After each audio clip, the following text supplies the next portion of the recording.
Good morning students. कक्षा 10 का पहला चैप्टर भोजन एवं मानव स्वास्थ्य। भोजन हमारे लिए या हमारे शरीर की आवश्यकताओं की पूर्ति करने के लिए हम लेते हैं। अलग अलग प्रकार का भोजन है और उनके अलग अलग फ़ायदे हमें मिलते हैं। आज के चैप्टर में हम भोजन और इसका हमारे स्वास्थ्य के ऊपर क्या असर होता है इसके बारे में पढ़ेंगे।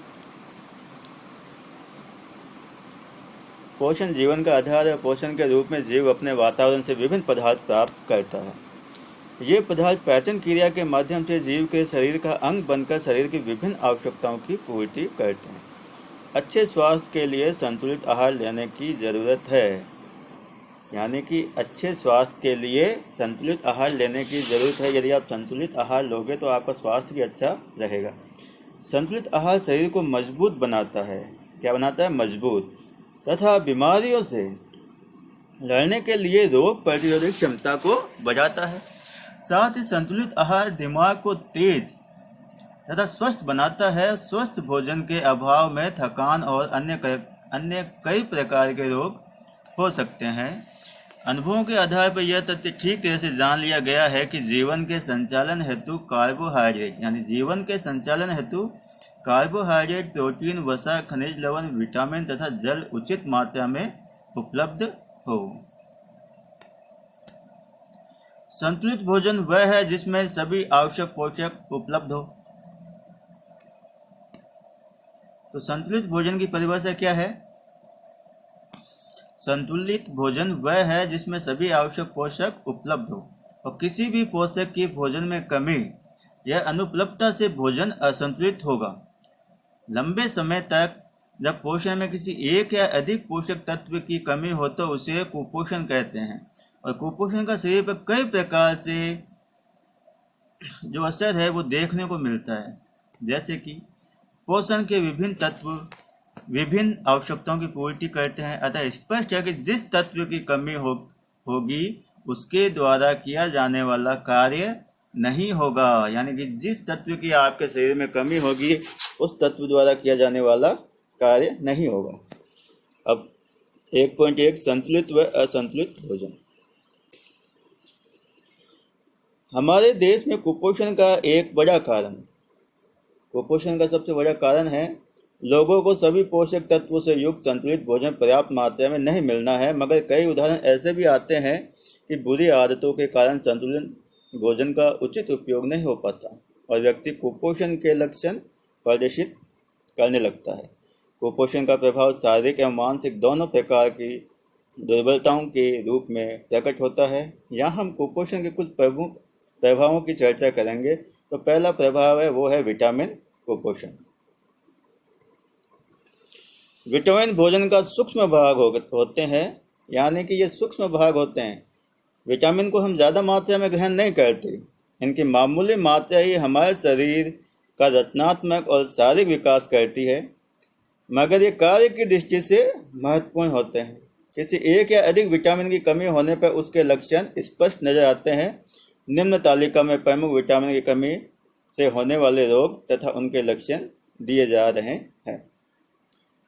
जैसे कि विटामिन ए की कमी से होने वाला रोग है रतौंधी, जिसके कारण प्रकाश या रात में दिखाई नहीं देता। विटामिन B12 जिसे थायमिन भी कहा जाता है, इससे बेरी नामक रोग हो जाता है। हृदय की धड़कन कम होना, पेशियां और तंत्रिकाएं कमजोर हो जाती है। विटामिन B2 जिसे राइबोफ्लेविन कहते हैं, इससे राइबोफ्लेविनोसिस नामक रोग होता है। इसका जो रोग के लक्षण है मुख के किनारे और होठ की त्वचा का फटना। विटामिन B3 जिसका नाम है नियासिन, इसकी कमी से जो रोग होता है वो है पेलग्रा, जीभ व त्वचा पर पपड़ियाँ बनना। विटामिन C एस्कॉर्बिक अम्ल, इसकी कमी से स्कर्वी नामक रोग हो जाता है। मच्छरों से खून आना, त्वचा पर सख्ते बनना। और विटामिन D यानी कि कैल्सीफिरोल, इसे रिकेट्स कहते हैं। पैरों की हड्डियां मुड़ जाती है, घुटने पास आ जाते हैं। ये जो बीमारी होती है ये छोटे बच्चों में ज़्यादा होती है। आगे हम देखते हैं। दूसरा कुपोषण का प्रकार है प्रोटीन कुपोषण। गरीबी के कारण लोग भोजन में प्रोटीन पर्याप्त मात्रा में सम्मिलित नहीं कर पाते हैं और कुपोषण का शिकार हो जाते हैं, यानी भोजन में जो प्रोटीन की कमी से कुपोषित हो जाते हैं। और इससे प्रभावित होने वालों में सबसे महत्वपूर्ण है छोटे बच्चे, गर्भवती महिलाएं और किशोरावस्था की आयु में पहुंचे हुए युवा। इनको प्रोटीन बहुत ज़्यादा जरूरी होता है। प्रोटीन की कमी से होने वाले रोग क्वाशियोकोर रोग हो जाता है। इसमें बच्चे का पेट फूल जाता है, उसे भूख कम लगती है, स्वभाव चिड़चिड़ा हो जाता है, त्वचा पीली, सूख से काली, धब्बेदार होकर फटने लगती है।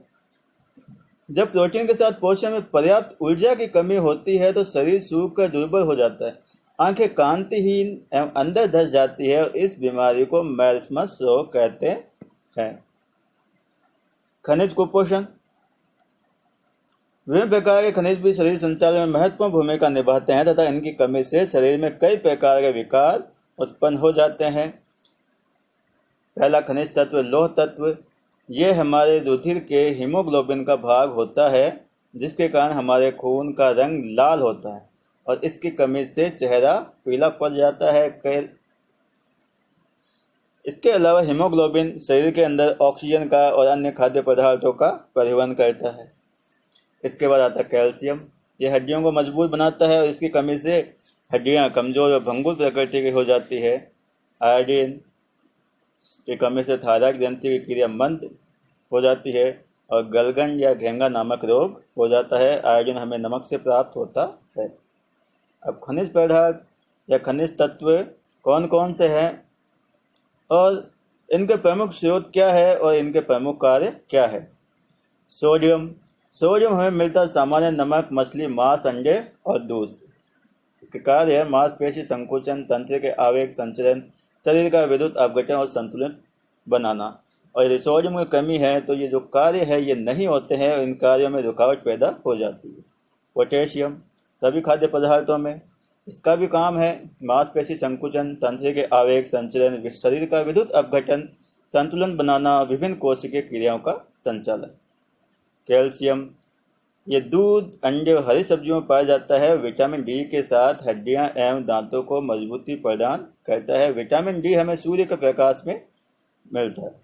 फास्फोरस दूध, हरी सब्जियां, बाजरा, रागी, सूखे मेवे, यकृत तथा वृक्क। कैल्शियम से मिलकर हड्डियां तथा दांतों को मजबूती प्रदान करता है। लौह तत्व यकृत, वृक्क, अंडे, मांस, रक्त, बाजरा, रागी, दही, सब्जियां, गाजर, गुड़। रुधिर में हीमोग्लोबिन का निर्माण और ऊतक का ऑक्सीकरण करने में सहायक है। इसके बाद आता है आयोडीन। नमक, समुद्री भोजन, हरे पत्तों वाली सब्जियां, लवण, जलीय मछली, जामुन, काला नमक से और थायरॉक्सिन हार्मोन के निर्माण में सहायक है। मानव स्वास्थ्य या ह्यूमन हेल्थ। मानव स्वास्थ्य को प्रभावित करने वाले वो कारण इसमें बताए गए हैं। पहला कारण है पीने योग्य पानी के गुण व दूषित पानी के प्रभाव।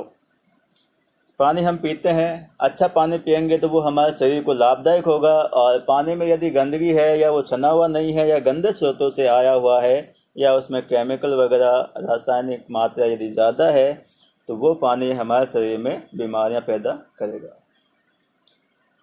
हम इंसान इतने कम उपलब्ध जल के स्रोतों का इस तरह से दोहन कर रहे हैं कि जल्द ही हमारे सामने जल संकट अपने विकराल रूप में मौजूद होगा। जैसे जैसे हम पश्चिमी सभ्यता का अनुसरण कर रहे हैं वैसे वैसे पानी का उपभोग हम बहुत ज़्यादा करने लगे हैं और लगभग प्रति व्यक्ति जितना पानी का उपभोग हमें करना चाहिए उससे ज़्यादा उपभोग करके हम पानी को व्यर्थ कर रहे हैं। हमारे उपभोग का लगभग सारा जल नदियाँ, झीलों, भूमिगत स्रोतों से आता है। हम जल के उपयोग के साथ उसे प्रदूषित भी करते हैं। आप जल का उपयोग करें, लेकिन कुछ लोग क्या है उस जल का उपयोग करने के साथ उसके प्रदूषित भी करते हैं। इस तरह हम द्विधारी तलवार से अपने जीवनदाता पर वार कर रहे हैं। जल की उपयोगिता की चर्चा करना व्यर्थ है। यदि कहूँ कि जल ही जीवन है तो अतिशयोक्ति नहीं होगी। हमें पता है जल के बिना कोई भी काम नहीं होता है, चाहे वो मानव के काम आए या फसलों के, हर जगह जल ही आवश्यक है। जल का उपयोग पीने में, भोजन बनाने, नहाने, बर्तन व कपड़े धोने, कृषि व उद्योगों में किया जाता है। जल पृथ्वी पर पाए जाने वाली एकमात्र ऐसी चीज है जो पदार्थ की तीनों अवस्था ठोस, जल और जलवाष्प या गैस के रूप में एक साथ प्राकृतिक रूप से मौजूद है। जो जल हमें मिलता है उसमें कई तरह के कण व सूक्ष्म जीव होते हैं और उनमें से कुछ सूक्ष्म जीव हमारे फायदा पहुंचाते हैं, कुछ हमारा नुकसान भी करते हैं। जल में आंखों से दिखने वाले कण और वनस्पति नहीं हो, हानि पहुंचाने वाले सूक्ष्म जीव नहीं हो, जल का पीएच संतुलित हो और उसमें पर्याप्त मात्रा में ऑक्सीजन घुली हो।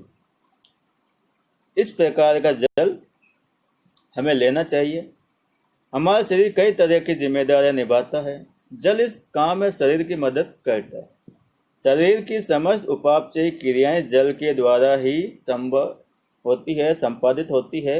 इसलिए डॉक्टर भी अक्सर मशवरा देता है कि एक दिन में कम से कम 8 गिलास पानी पीना चाहिए और यदि आप शारीरिक श्रम ज़्यादा करते हो तो आपको ज़्यादा मात्रा में पानी पीना चाहिए। सही मात्रा में पानी पीने से शरीर का उपापचय सही तरीके से काम करता है। प्रत्येक दिन 8-10 गिलास पानी पीने से शरीर में रहने वाले जहरीले पदार्थ बाहर निकल जाते हैं। यदि आपके शरीर को डिटॉक्स करता है पानी, उस शरीर के अंदर जो विषैले पदार्थ पाए जाते हैं वो पानी की सहायता से बाहर निकल जाते हैं, जिससे शरीर रोग मुक्त रहता है। शरीर में पर्याप्त मात्रा में पानी रहने से शरीर में चुस्ती और ऊर्जा बनी रहती है और थकान का एहसास नहीं होता है। पानी से शरीर में रेशों को पर्याप्त मात्रा कायम रहती है और जिससे शरीर की रोग प्रतिरोधक क्षमता बढ़ती है। यानी कि सिर्फ पानी पीने से, और वो भी एक निश्चित मात्रा में, वो आपके शरीर की रोग प्रतिरोधक क्षमता को बढ़ाता है और बीमारियां होने का खतरा कम रहता है। यदि हमारे शरीर की रोग प्रतिरोधक क्षमता ज़्यादा होगी तो हमें उतनी ही कम बीमारियां होगी। प्रचुर मात्रा में पानी पीने से शरीर में अनावश्यक चर्बी जमा नहीं होती है और उचित मात्रा में पानी पीने से शरीर में किसी भी प्रकार की एलर्जी होने की आशंका कम हो जाती है। साथ ही फेफड़ों में संक्रमण, अस्थमा, आंत की बीमारियां आदि भी नहीं होती है। नियमित भरपूर पानी पीने से पथरी होने का खतरा भी टला रहता है। पर्याप्त मात्रा में पानी पीने वालों को सर्दी जुकाम जैसे रोग नहीं घेरते हैं। यानी कि पानी एक प्रकार हमारे जीवन का काम करता है जो हमें नियमित रूप से कई प्रकार की बीमारियों से हमारा बचाव करता है। और पानी हमारे शरीर की जो बीमारियों से बचाव तभी करेगा जब उसकी एक निश्चित मात्रा हम लें। तो हमारे डॉक्टर कहते हैं कि आप 8 गिलास पानी पिए, लेकिन ये पानी भी इस तरीके से पीना चाहिए, ना तो उसे एक बार में पिए बल्कि बार बार। यहाँ तक कि खाना खाने से कुछ देर पहले और खाना खाने के बाद पानी पीना अच्छा नहीं है। खाना खाने से पहले आधे घंटे पहले पानी पीना चाहिए और खाना खाने के आधे घंटे बाद पानी पीना चाहिए। दूषित जल के दुष्प्रभाव इस प्रकार है।